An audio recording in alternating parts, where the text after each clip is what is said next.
I'm going to do a little quick video on my skid steer mounted. I guess it's I won't say the brand name here, but you can kind of see it on there. It's a 3-point wood splitter that I have had a company take and weld a bracket for my bucket.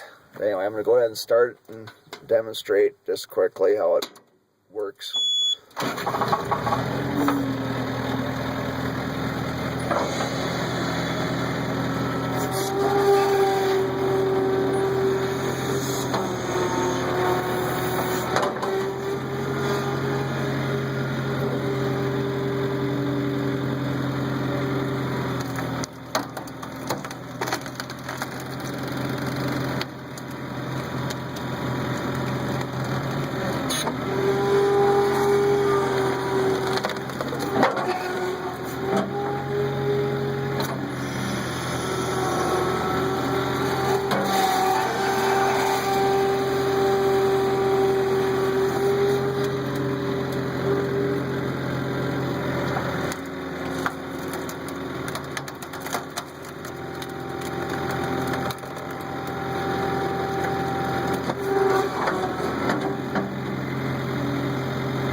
As you see, it does make short work of bigger ones. It's not the speediest thing on earth, but hey, I don't want to be lifting logs on top of a wood splitter either. So, thanks for watching.